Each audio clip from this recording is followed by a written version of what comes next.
join myself and King as family. Family. Okay, let's start again. Which part? From Dark Souls 2. Hi, Sophie. Hi, Sin. Hi, everyone. And welcome to the Snack Covenant, episode 307. What, Where, Why? Enemies of Elden Ring. Episode 3. Snakes of Soulsborne. Episode 1. Les Gourmands des Âmes. Episode 1. Merci.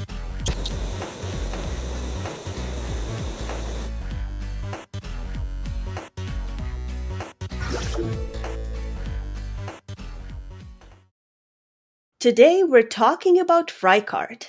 Before we start, we need an outline. Í nóttinni sá ég sjónir og sjá ein eins og mannssonurinn kom með Top 10 mýrinstaðir sem skemma battaskunnaðina. So, Sophie, Yes, Sin. what is Rykard's name? His name is Rykard. Although, to be correct, his full title is Praetor Rykard. What does Praetor mean? Okay, so Praetor it's an old, I think it's a Roman title. It's where we get the word Praetorian from. And in the case of Rykard, it refers to the fact that he was a judge. Mhm. So he wasn't just like the king of somewhere or like a warlord or something. He had this like sort of institutional magisterial power, and he commanded a company of people who were called the Inquisitors. Mhm. And you meet at least one of them who is called Inquisitor Geyser, and they invade you in Volcano Manor. Okay, thank you.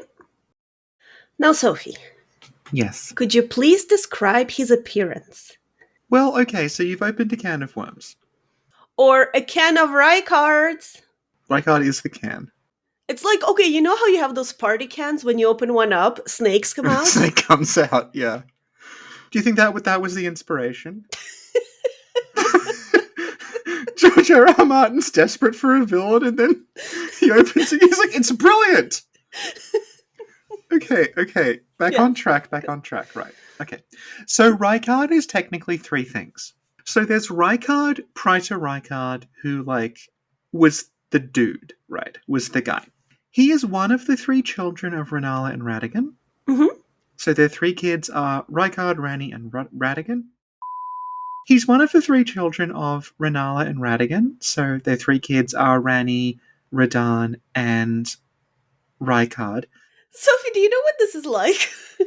You know how in theater, before doing a play, there's like a warm-up actors can do? Theophilus Thistler, the thistle sifter, was sifting a sieve full of unsifted thistles, struck 3,000 thistles with the thick of his thumb, that one. They should change it to the names of Elden Ring, trying to say them in the appropriate order, who's related to who.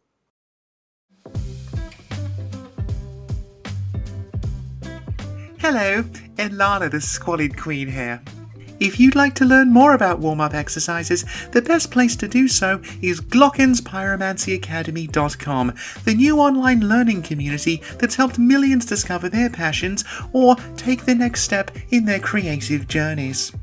All classes are taught by recognized industry professionals, including staying focused with the pursuer and scrapbooking for self-care with Gideon Ofnir. It's so comprehensive, there's probably a self-pitying class taught by my sisters. Back to the podcast. So, the question of what Rykard looks like is a little complicated because there's three different aspects of Rykard. So, the first Rykard is the guy who was just called Praetor Rykard. Right. He's one of the children of Radagon and Rennala. We also see portraits of him, and he just looks like a guy in a crown. Then we have the Great Snake of Mount Gelmir, right?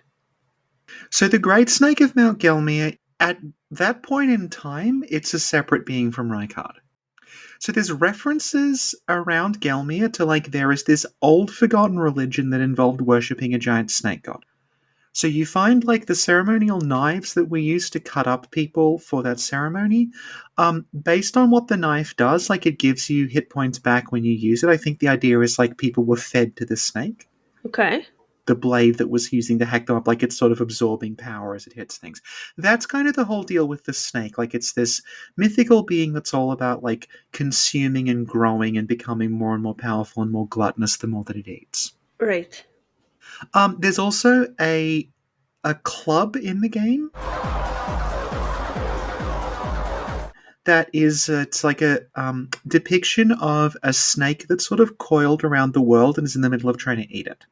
Hmm. And it's not clear if that comes before or after Rykard is eaten by the snake, but it does say that basically as Rykard was being eaten, he had a vision of that thing. Like he saw this like future where a huge snake is consuming the world and consuming the Erd Tree. That's very Norse mythology. I think we're going to get onto that a lot later on, yeah. Hmm. And we know, like, there's also references to the idea that, like, snakes are viewed as, like, the traitor to the Erd Tree. And again, it's not clear if that is before or after Rykard. But the reason that, like, we're told that the gladiators in Elden Ring, the duelists, they wear this, like, snake-shaped armor with these little snake designs on it, is that, like, people really liked watching people with snake ornamentation on them get killed. Because the idea was like, okay, well, you're siding with the snake, so when you die, it's like reasserting that the Erd Tree is like the dominant force. We're like getting rid of the snake. You know, you talked about how the snake is an enemy of the tree. Yeah. That made me remember something. I don't know if you heard about this little book called the Bible. Well, there is a snake in there as well. That's Yeah. also like the bad guy. Yeah. And let me ask you, do you think the snake in the Bible is an Elden Ring reference? It's entirely possible. Thank you. I think if Elden Ring does win Best Narrative, that'll give your theory a lot more clout. And the Game Award for Best Narrative goes to Elden Ring.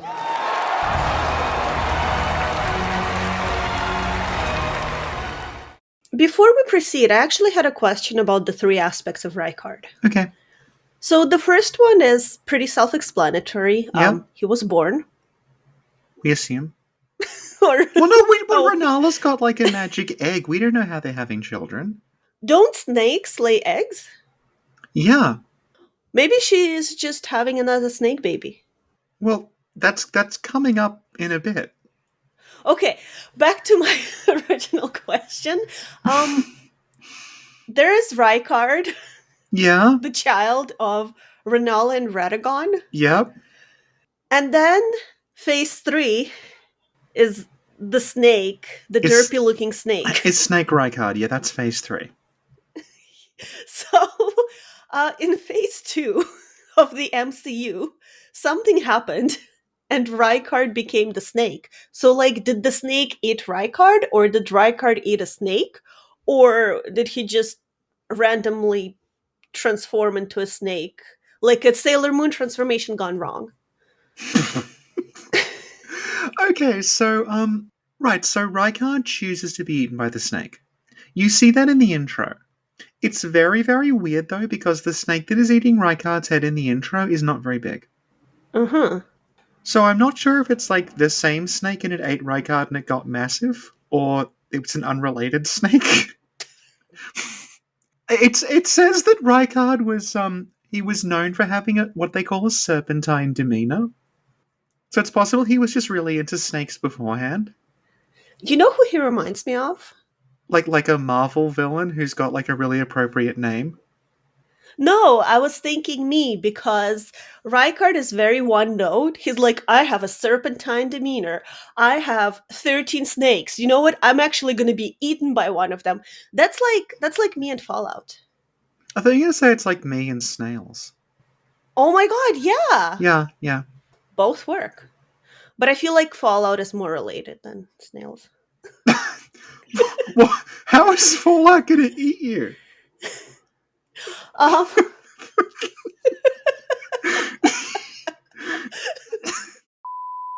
Sophie, Yes, Sin. let's continue talking about the snake.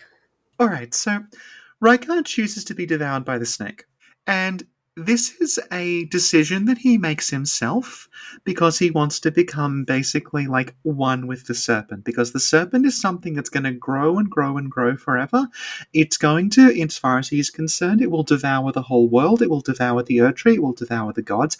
And if he is going to become like the most powerful thing on the planet, it's going to be by fusing with the snake, by becoming one with the snake. So what he does is, he willingly gives himself to the snake. And this is why I say that they're like three distinct characters, because when that happens, it's discussed like multiple times that like, okay, that was actually Rykard like kind of crossing a line. And from that point onward, he wasn't really Rykard anymore, because he had this sort of ambition to become powerful. Then he was consumed willingly by the snake, and then because of that, what sort of happened to him made him somebody else. So, like, his former soldiers talk about, like, they want to kill him, and they say, like, we used to serve him, but the thing that's in the manor now, it's not really Rykard anymore, it's something else. So he just tips over into becoming, like, a complete monster. Again, like we've talked about, like, there's a lot of recurring motifs with the demigods. So if you think about, like, Godric, where, like, there's Godric the Golden, like, that's the name on the throne. He's Godric the Golden. People talk about him. The people who respect him see him as Godric the Golden. But then, after everything he's done and he's become this massive sort of chimera of arms and things, they just call him Godric the Grafted.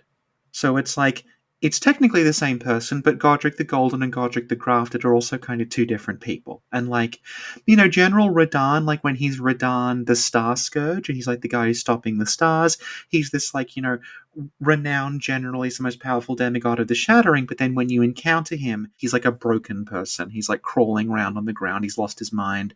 And like, you know, Melania, she's Melania Blade of Mikola, she's also Melania Goddess of Rot. Like, they're also kind of two different people that, like, they talk about, you know, Melania, when she becomes the Goddess of Rot, it's because, like, she sort of gives in.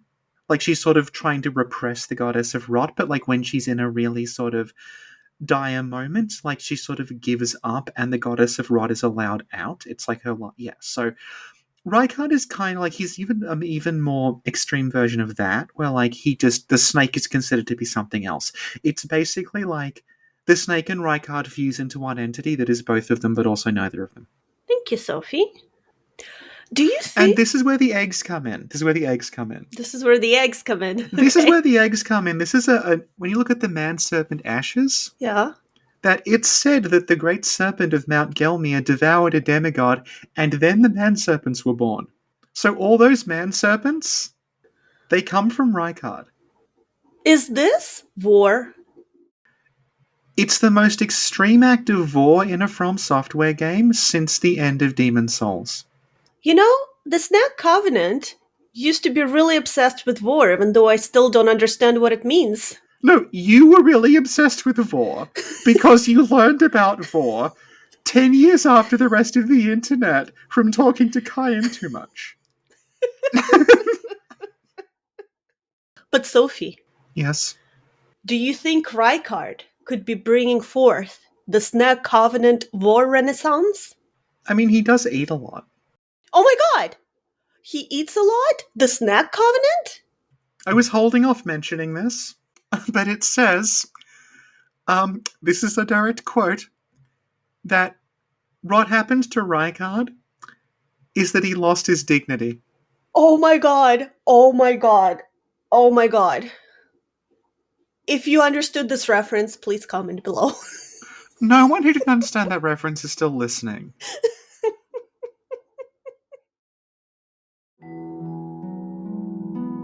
Oh, and that lore hits so hard. Hi, I'm Acer Aesthetics. Cultists might remember me from Bloodborne commentary and Queens of Dark Souls 2. I'm also Sin and Sophie's Icelandic son. Sin needed a note to insert here, so she asked me to tell everyone about my upcoming game, Snail. You can check out the free alpha preview of my game on aceraesthetics.itch.io/snail. There's also a video on my channel with more information if you're interested. What do you think, little slug who cannot lie? I cannot tell a lie. This is a great deal.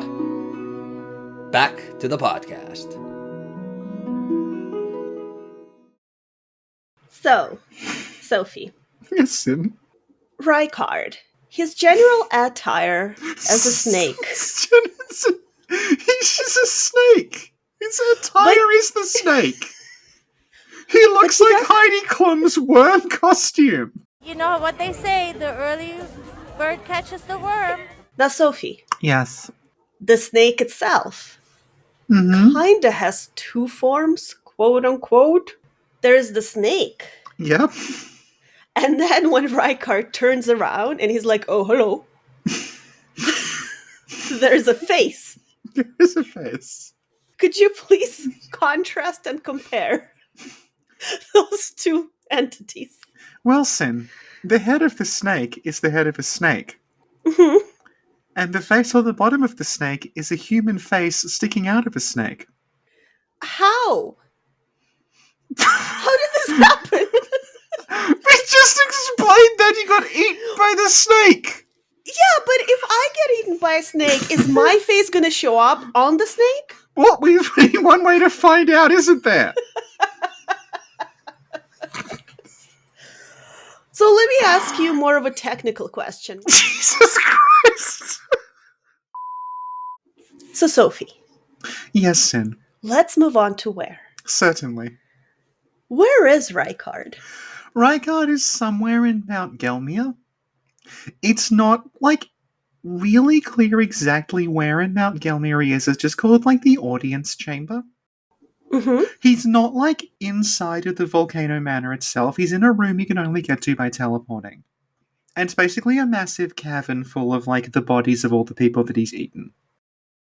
So, Sophie, Yes, Rykard has some comrades. he does. Not just the ones in his stomach. He has other ones as well. So, Rykard's little pack of friends are called the Recusants. You mean the Rykusans, because it's Rykard. Yeah, I was waiting for you to press the button that makes Oh, yeah, a let noise. me- Hang yeah. on, okay, yeah. I can also do this. What if I do both at the same time? Okay. Thank you, Sin. So, the Recusants are Rykard's little group of friends at Volcano Manor.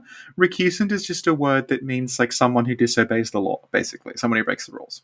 Mm-hmm. Now, you might be interested in that two of Rykard's Recusants are two people who you would expect to be very invested in following the laws.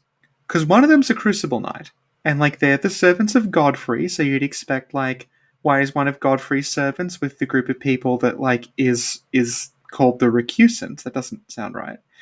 And the other is Bernal, who's a character with a lot of history as an important tarnished warrior who was at the Round Table and stuff like that. So what Rykard is trying to do, other than devour the whole world specifically and eat everybody, is they're declaring war against the Erd Tree itself. Mm-hmm. And that is seen as the worst thing that you can do if you're with the Greater Will / Two Fingers / Marika sort of camp. Mount Gelmir is described as it was the site of what they call the most appalling battle of the Shattering Ride. You mean appalling or RuPauling? Rykard. Rykard! Oh my god! Yeah, so Yeah. you just gave me a vision of... I know, it was a good idea to record it for 1:46 a.m. So, it's RuPaul's Drag Race, but the host is Rykard. Does he eat the losing contestants? In terms of raw body count, right? Gelmir's pretty bad, but this is a world where the Battle of Caelid exists that essentially made an entire continent uninhabitable. You also have, there's a lot of terrible things have happened in the lands between. So just, obviously a lot of people died at Gelmir, there's a bunch of bodies strung up and stuff. It's not a particularly pleasant area. I think what they're getting at is, it's the worst battle because it's the battle where, they're fighting not against the other demigods, they're fighting against the Erd Tree. Mm-hmm.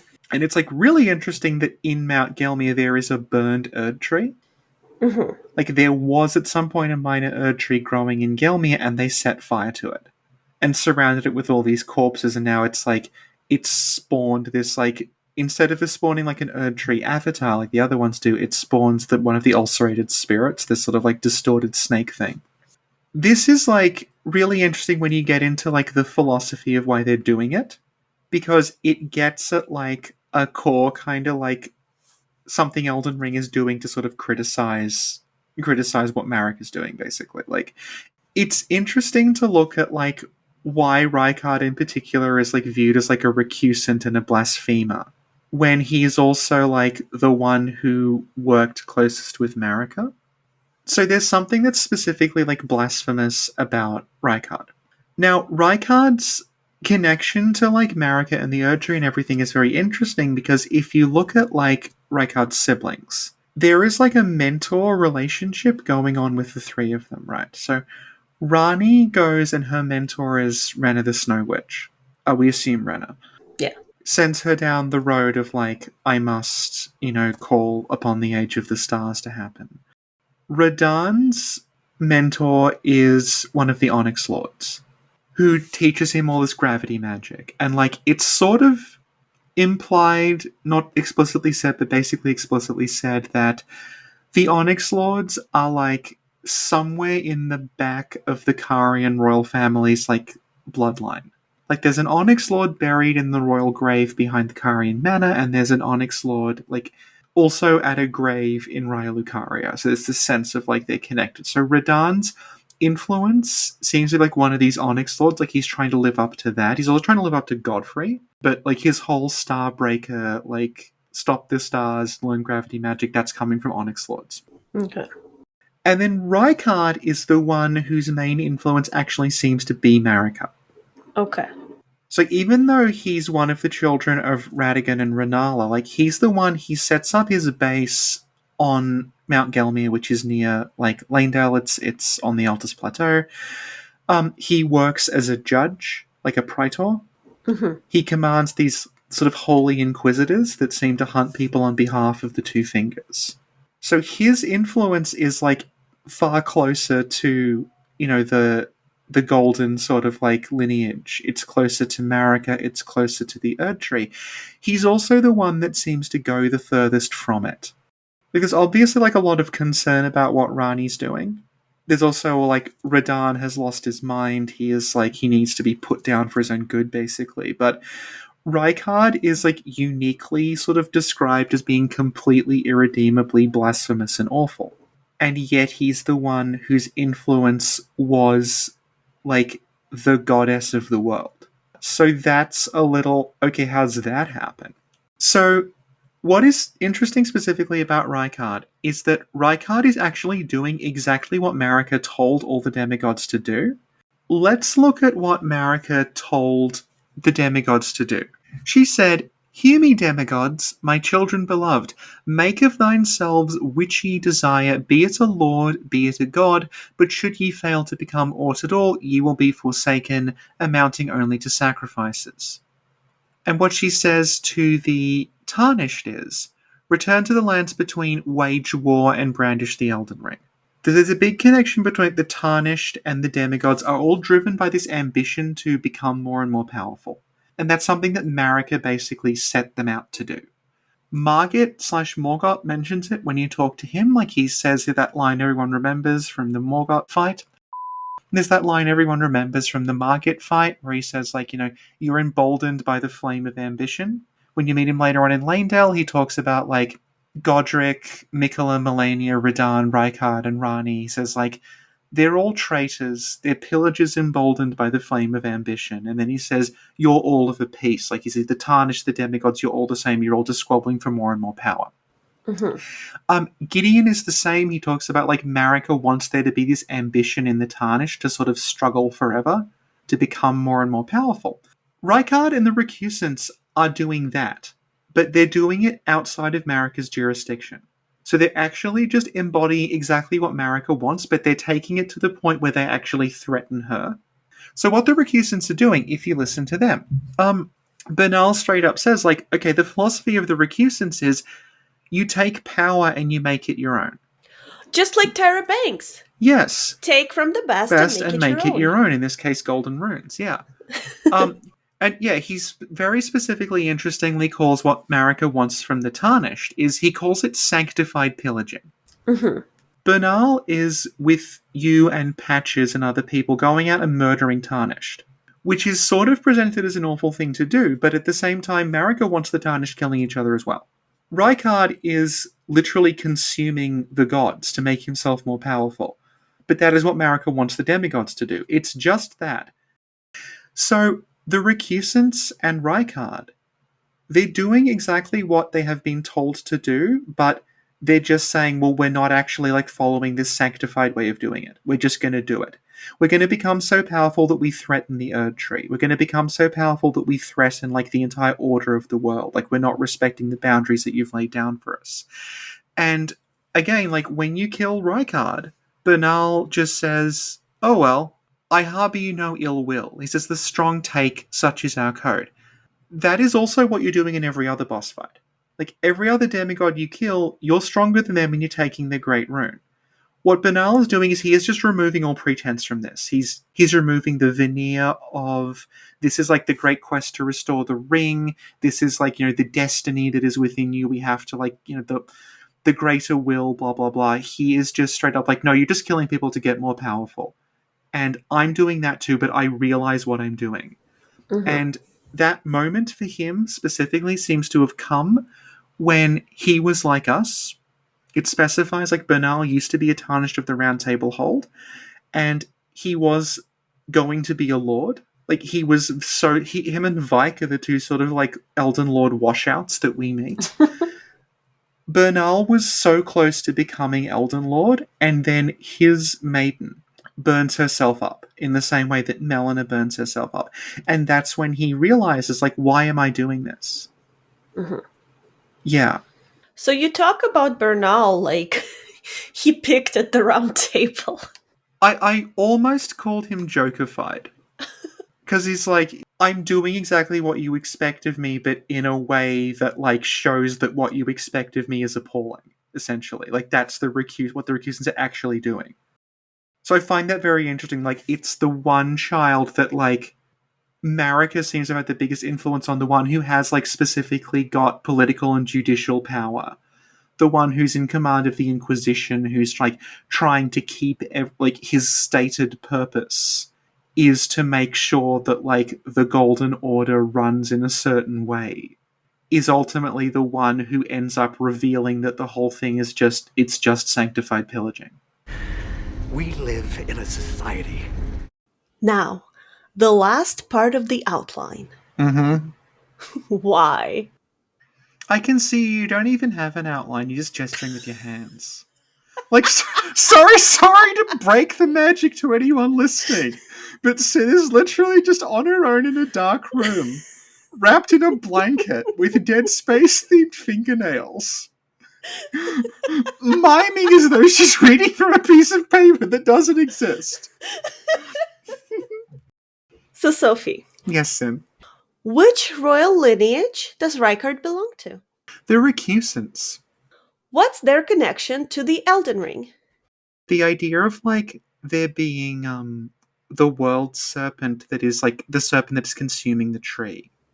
Mm-hmm. That feels very, very Norse. Mm-hmm. Like, so there's like a world serpent in Norse mythology called Jormungandr that is like, it encircles the world, it's like biting its own tail, sort of a Ouroboros thing. But then there's another one called Nidhogger. Nidhogger is specifically like, it is a snaky dragon thing. It's like gnawing at the roots of the great Yggdrasil world tree. Yeah. And I think that's kind of similar concept to what the Great Serpent of Gelmir is doing. Where it's like, specifically in both cases, you have like the Great World Tree, which is then threatened by this like snake that is trying to like eat it. Nidhogger, like, I did a little bit of research on Nidhogger. I don't know anything about Norse mythology beyond like Norse mythology books I read as a kid. I don't have any way of speaking Norse. I just grabbed this from something, so apologies if this is wrong. But like, the name Nidhogger, apparently, like, there's a related word that is just like nich or nid or something, which is a term for like social stigma that's applied to someone who's lost honor and become a villain, which again suits Rykard very well. I heard that he chews or whatever on like people who have committed crimes or something. Yeah. It talks about like people are sent to be like chewed on and eaten by Nidhogger, which again fits very, very well with Rykard. Because it's not like Jormungandr, as far as I'm aware, doesn't do anything like that. Jormungandr is just chilling in a big circle until Ragnarok when it wakes up. Yeah. Whereas, like, this feels more like Nidhogger. It feels more like, the idea of, like, the gluttonous snake that's associated with, like, the loss of honor. Thank you, Sophie. That was very informative. Now, I have one last and very important question to ask you. Certainly. Rykard. Yeah? He lives in a volcano? And a volcano is sort of an enclosure. Well, it's got a hole in the top for the lava to get it. I'm sorry. Yes, it is an enclosure. Nature's enclosure, the volcano.